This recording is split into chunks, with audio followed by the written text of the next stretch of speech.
welcome to the Let's Talk with Paula show, where we talk about interesting and hot topics, and we try to bring you as much information as we possibly can as we get it, prior to COVID, during COVID, and after COVID. The last show that we did, we were telling you all the programs that we did not have. But now we know that we have programs that are available to the vets, because we were talking about in that last show about how a lot of veterans were losing their homes and were going into foreclosure. And so it was like dire straits that for the veterans. On the last show I think we reported on. Well, we have some good news tonight, and I want my co-hosts to sit down and introduce themselves, and then we're going to talk about that for a minute, okay? I do want to tell you that there is a job fair, and I think that's very, very important before I let my guests introduce themselves, because people are out there looking for jobs. It seems like this is the first time, because we are in inflation, that people can't get a 40-hour work week if they're not salaried. If you're working in these retail stores, you're not getting, 30 hours a week, So it's very, very hard for a person that owns a home, not just the veterans, but people that are on Social Security, right, and people that are, have these 20-hour jobs, which you can't live off of 16 and 20 hours of work. And especially if you're on Social Security, okay? So this is very important. Somebody sent it to us, and they asked us if we thought that it was newsworthy, would we tell you? And I thought it was most newsworthy because it is a job fair, okay? It is a job fair that they can, but you do have to get a mobile e-ticket, okay? So I'm gonna give you the website and everything. You'll have Tom put it up again? Say again? You'll have Tom put it up again? Oh yeah, Tom, if you could, there you go. Thank you. Thank you, Don. Yeah. It's a COVID-19 Economic Recovery Quarterly Job Resource Fair, okay? And it's December the 14th, and it's from 10 to 1 o'clock p.m. It's on your air, it's on the air, on the screen. It is business and resource partners from around the county that are eager to meet with job seekers, okay? Find a new career at our job and resource fair. Date and time, again, is Thursday, December the 14th from 10 to 1. The location is College Park City Hall, 7401 Baltimore Avenue, College Park, Maryland, 207-4. That's the zip code 40. It's 3 hours, and you do have to apply for a mobile e-ticket. So they're telling you to go out there and register, okay? And you can take your phone with the QR code, and you can scan it while he has it. Well, you just took it down. While I was up there, you could scan it and get the information about the organizers and how you go out there and get that information, okay? So you're gonna get an Eventbrite is where you wanna go out, and where you usually do, and you get these mobile tickets and stuff like that. So the general admission is free, but you just have to register because they have a limited amount of spaces that are there, okay? So I just want to make sure that you knew that, because December the 14th is coming upon us real quick, okay? Super quick. Sure is. So if you could introduce yourself. Oh, well, good evening, and thank you for having me back. My name is Donald Bell. I'm an attorney here in Greenbelt, Maryland, here in Prince George's County, and I always enjoy coming back and spending time with you. So thank you for inviting me back today. Yeah, I mean, we all family, man. You hung with me when we had COVID, doing Skype and stuff. So you're welcome. Okay. When nobody else, I'm talking about even producers, weren't Skyping, we were Skyping. We were okay. Skyping. Still trying to give people information. So you're a household name, a household face. All these people are. But thank you. And you? Thank you, Paula. Thanks for having me back as well. My name's Ross Levin. I'm a housing counselor and executive director of Roots of Mankind here in Prince George's County, as well as in Greenbelt, Maryland.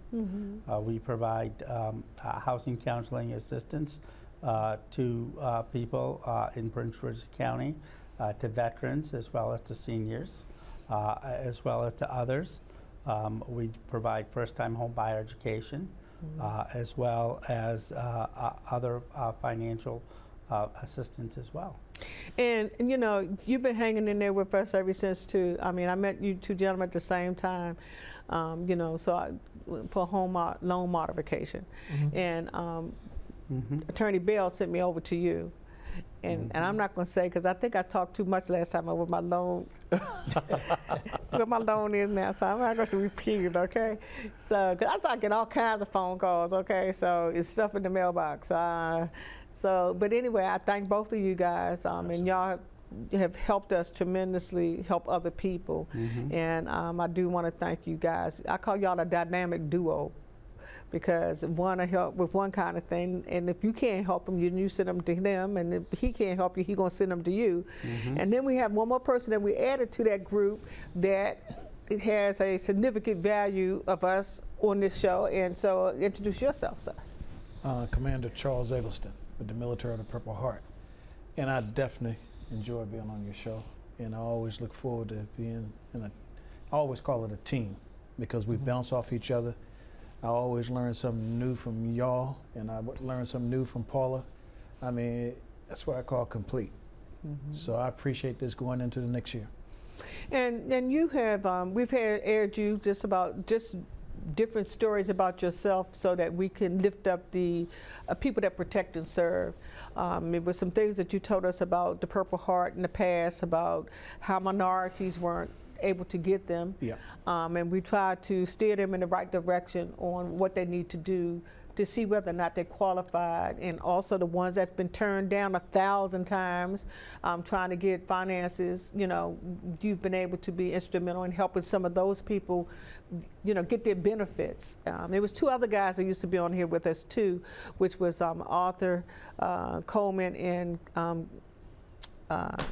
the seed name guy. Oh, Curtis. Curtis Cutler. That's when we had all of us were sitting in here, and they were able to help some people get their benefits. VA benefits squared away. And so I thank you, because there's other people that we've actually helped during that time and since then that have been able to get their benefits, and they got a substantial amount of money. Absolutely. But that were owed to them. Yeah. But the bad thing about that, since we walking into that before we start talking about the actual real estate part of it, is the system is still upside down. And I just went through a congressional briefing the other day, and a VA briefing the other day, back to back. And they was talking about now we're going to turn the spigot on for the World War II veterans. And my question is, Well, I mean, they're over 100 years old. Half of them are dead. Most of them are dead. So the way the system is set. Because today is December 7th, when Pearl Harbor happened. Harbor Day. That was 82 years ago. You got it. So if you were 17, 18 years old, you were 100 now. If you were at Pearl Harbor and you were serving, you had to be at least 17. I got a couple of my guys in the Purple Heart. That's 101, 102, 107. That lives here in Maryland. And I only think about, man, you gotta be mad as heck the way the VA system treated you, because there's men of color, number one. So they had a plus 77% non-favorable decision off the first 2 times. I see that because I'm inside the system. And if there had been Caucasian, they had a minus 75% chance of being turned down. So they basically, one side is better than the other. If I was, you know, I'm talking to the high level, saying basically we need to pull the race card off of the application altogether. You served, and that's the qualifying factor at that part. You know, if you want to use the dynamics, you can put that on one of the mid pages, but it shouldn't be on the first splash page, because you can use and that's that. one of the things about, you know, when I served, you know, on the enlisted side, a lot of times it wasn't about color. You know, either you could get the job done or you couldn't get the job done. And these men and women who put their lives on the line, and they were getting the job done, and they were hurt, injured as a result of doing that. And the system is just stacked against them. My uncle just passed away. He was in the Navy. Okay. I proudly wore my Purple Heart supporter badge with my minister attire that I wear. And I was proud that they had decided at first that they were going to do a private thing down at the cemetery and then have this memorial service at the place. I'm glad that they were talked into, because I told my aunt that that's an honor. The honor guard to come out is for everybody. It's not just for the family. You're asking all these people that are in town to come and sit down and be a part of this memorial service. They should be a part of the honor guard service. And to my surprise, they had added it to the program for the memorial service. When they finished doing their portion of it, I asked anybody, because see here, this is the way I look at this. The veterans protect and serve, firemen protect and serve, because I have an uncle that's a fireman. Yeah. The police and the detectives, I have those in my family as well. They protect and serve. The people that are working with COVID people in these hospitals, doctors and nurses and those kinds of people, anybody that's out there working with people to make sure that they stay alive is in that protect and serve category, I feel. So what I did was ask anybody that fit in any of those qualifications. You know, it's first the military, first responders, and then the first responders. You know, I asked them all to stand and salute my uncle as a fallen comrade, and they all stood. And I was surprised that how many people that you had sitting in that office, in that room, that were black and white, that stood up and served. And it was the first time they said that anybody had done that in a memorial service. But the Lord laid it on my heart, because it's too much that anytime somebody come in where I work and look like they have on a doctor's, nurses, veterans hat or anything, you know, that they I salute them. I do. And my uncle said, you know what, that's funny, Paula, I never talked to the other uncle that's still living. I never heard you say that before. You know, I was very impressed with you giving us that honor to be able to stand. He said, because nobody has ever offered that to us as a group. And we do protect and serve, all of us do. And I salute you today for all of you that are in that group. And I am a proud Purple Heart supporter, and I let them know that, and I had my pin on. But we need to be more self-conscious about these people that are out here, to make sure that whether we're foreign or abroad, that they make sure that we here are just as safe as anybody else, okay? And that was the message that I was given, because, you know, there were other servicemen, my family, my father, you know, nieces, nephews that had been in the military, like you said. They didn't mind when you went into the military, but when they try to come out here and get some things, like you used to tell us all the time, they try to discourage them from get you from whatever you want. And I have old people and young people that say that they have tried to apply for benefits 3, 4, 5 times. And that's why I take them. I take them because we're the first all digital inside the VA system. So the same paperwork that would take you 6 months to 9 months, we do in 3 to 15 minutes. And it's already downrange. And it's not taking them any more than maybe 1 or 2 months. That these people have tried for years. Yeah, within 15 days, you start hearing a response. No, but I'm just saying, I'm talking about almost finished, done. Yeah. Okay, and where it's taken them 3, 4, 5 years, and sometimes longer than that, to even get to that point. And so, I'm glad today I think that the system you're here. at one point in time was designed. Say it again. The system was designed to discourage. Big time. So it wasn't part of the official wording of it, but if you look at how the system is designed, with all the paperwork and the systems of checks and balances, it was designed to discourage people. Yeah, but we have an automatic system that selects the paperwork. It selects the proper format, and it just propagates the information into the paperwork 5 rounds downrange. We look at it one time and keep going. And it goes back to what you said about this color thing, okay? It's not just with filling out military forms. It's anything that you fill out.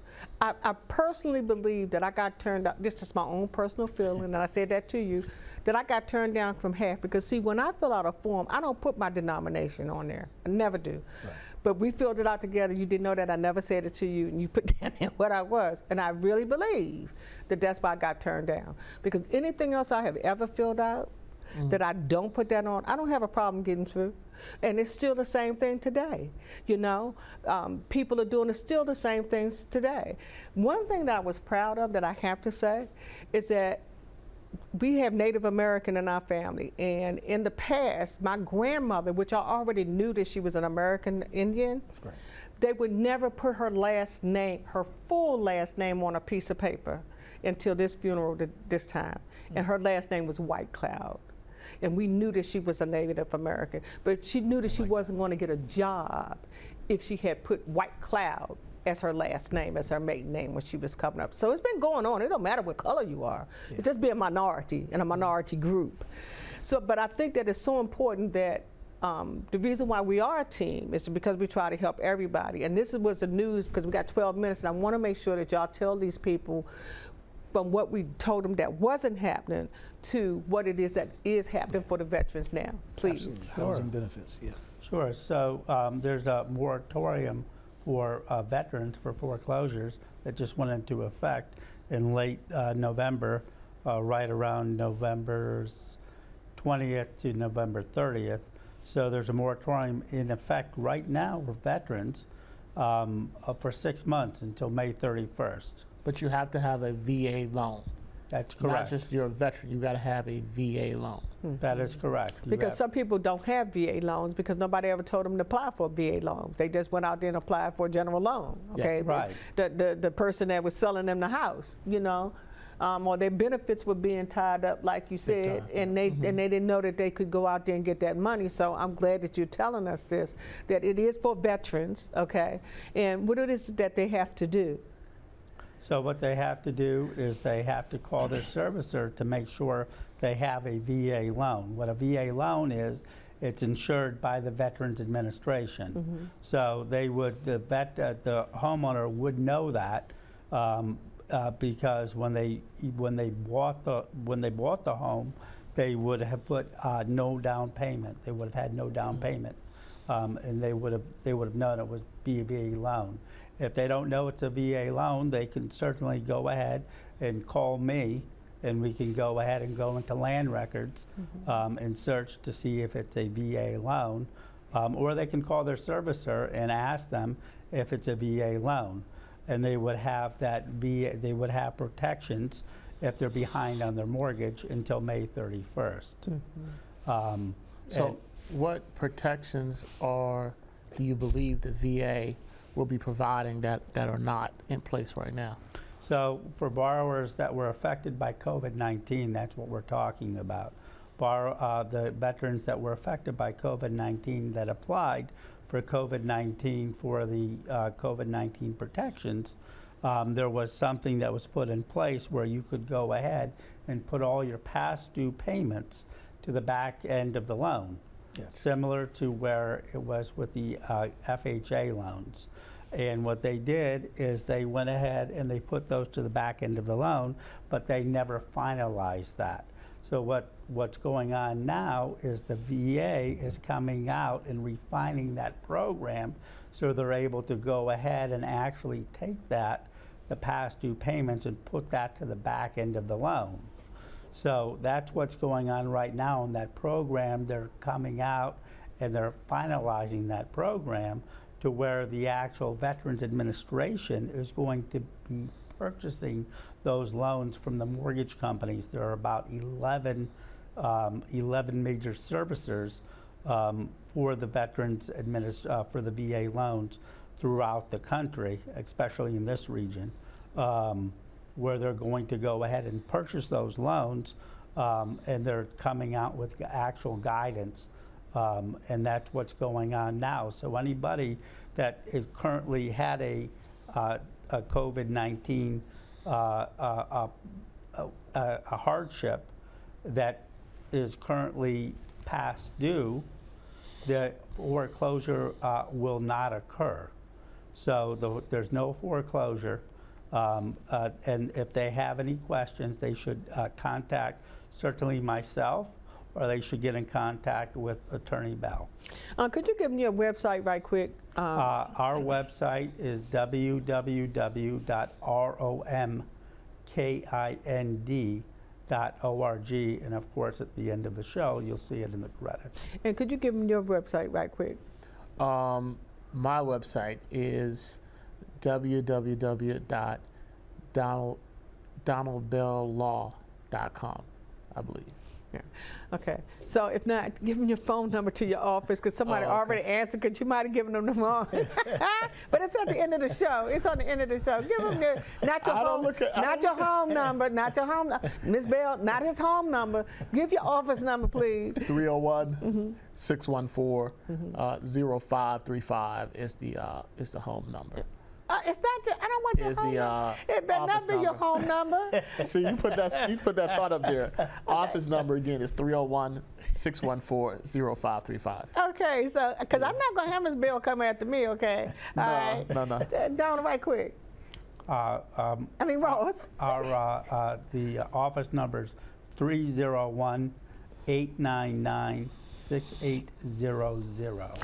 Okay, and then they need to know you since you are, the Purple Heart person. They see it in the credits, and I'm not as important as these guys right here, because but you are because you've helped. They keep a roof over your head. Well, but I just give you benefits. Well, they got some of them have the benefits that's stopping them from getting the benefits of being VA loans. Well, that's not true, Charles. So here's the thing: is that when someone loses a house, it's just as important because you've got people. When you lose a house, it's losing somebody. It equates to sometimes death like that, losing somebody, and there's a lot of things that go because homeownership, you lose your house, I mean that could literally destroy your family. Yes. It can break a family. Yes. I mean that could be the impetus for divorce, somebody losing their kids, because they don't have a stable environment anymore. And then they don't know who to talk to. Is so important. But it should be talking to me when that happens. But that's why we asked you to give you the email address. Let me start off. My personal email address would be kingcharles777@gmail.com. Okay. That's too easy. Mm-hmm. But in a case like that, you automatically should go through the VA and file DIC, and you can recoup the benefits that actual veteran who just passed have as being the loved one. So if she was married to me, I died tomorrow, she basically gets my benefits. Okay. But then she can keep a roof over her head. But sometimes people don't know that. I mean, that's why I brought it up. And I'm glad because then let's say if they've been married twice, then what happens? Still. And you didn't change your benefits over to because I've had somebody on this show before that they got married again, and they died. But they never had the first wife taken off that's when we first started out with the veterans.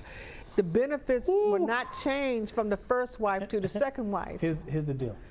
If I'm married to you, even though I was married to his girlfriend before and your girlfriend before, I'm married to you. So you're the only one that has the rights and privileges to file that DIC claim on my behalf. Well, she didn't know that because I'm telling you, that's the way the law is written. Because they said the first wife can't file a DIC. She don't have that. That's what we some problems right there. It'd be some problems. Yeah, but it was some problems because he never took her off the benefits when he got. He forgot. How that sound? Yeah, he forgot. Yeah, he forgot. Interesting. That's good to know. But he's gone now, so ain't nothing you can do. So if she wants to go back and do that, because I have cases now that's doing that. And they thought the same thing you thought. And they didn't know about DIC. When I said DIC, they was like, so what's that? So you should be basically concurring the money that was coming to him, his benefits. Let me say something else too that people don't realize. Okay, when they present you a flag at these funerals to the wife, the children, I'm not talking about the grandchildren, the children can get a flag. They just have to get a death certificate, okay? They have to be the children of the person that is deceased, okay? Now, if you was that one of them wives, like that kind of scenario, and one of your kids, I'm just telling you, don't want that flag, get your kid to get you the flag for them and then give it to you. Yeah. Okay? Because in that way, because I think that the mere fact that the wife that was married to him and had all these children, this lady got left out. You understand what I'm saying? And it is presented to the wife that is currently married to them. Well, I'm just letting you know, you got to have a death certificate, and you have to file it. Cheltenham, if you live in Maryland, you can go down there to Cheltenham, and you can go down there and get with the death certificate and fill out the forms. One thing that's not happening, though, is that if you want a flag folded, it's going to take some time for you to get it in your hand. Yeah. If you want it when you go down there and turn in the papers, then you can take it, and it's people that you know that served in the Boy Scouts, Cub Scouts, you know, anything that they had to stand outside and fold the flag. Even at Walt Disney World, I had to fold the flag, okay? Get them to fold the flag for you. You can go on YouTube and look at a tutorial. Oh, yeah, a Or tutorial. you can come to Right. Cheltenham any second Saturday of the month, and you'll have Purple Heart recipients fold the flag for you. If Gotcha. needed. Oh, wow. But a lot of people don't That's neat. realize that the children are able to get those flags, or Well, like I here's said. something else you don't understand, the power that the National Archives have. You can get a flag from them, and you got a one-time deal. So a person half decorated like I am, Mm-hmm. one of my kids or a wife could actually, they have a DD-214 of mine. Mm-hmm. With or without the death certificate, they could go down there and get all the medals I had, the actual medals as well as the rack, one time. So they would get the original Purple Hearts, and they would get the Oh, Bronze wow. Stars, Wow. all that stuff. They had to send their rack, and they sent a flag fully already folded in a cover.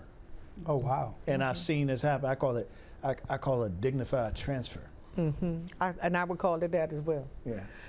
Because, you know. And that's National Archives. Don't forget that. I think I told y'all about that before. Yeah. So we want to encourage you before we go right quick. If your house is in foreclosure and you're a veteran, okay, And you have a VA loan. and you have a VA loan veteran, then your house is in a moratorium, and you need to talk to a loan counselor so that you can see how you do not lose your home, okay? Yeah. And that's until when? May 31st of 2024. Okay, so that means that you got to get on it because we're already in January, okay? So with that, I want to say thank you guys for all the information that y'all bring, and that was really good information that y'all brought tonight about, because we just told them they couldn't do nothing. You know, now Yeah. we tell them that You they can. can. Right. They can. So please check that out. And there's a lot of passings that's going on, man. So if you were a veteran and your children want a flag, they can get one. I'm a recipient of a flag for my dad, okay? Just want you to know that. So be blessed and happy holidays to all of you, and that's from all of us. Yeah. And we will see you. Happy And holidays. please look at the credits for any of these people that you need to seek help from, okay? And we're here to help. And we are here to help. And we have helped a lot of people. We have. All right, so be blessed and be safe. blessed. And be aware, lock those doors, guys. Lock your house on you. People living boy, lock your doors, okay? People, lock your car doors, okay? Lock your patio doors and your windows, Stay safe. okay? And stay safe. Be Stay aware of your safe. surroundings. I'm gonna say in Jesus' name. I'm sorry, guys. Oh, yeah. All right. So good night. Let's do lunch.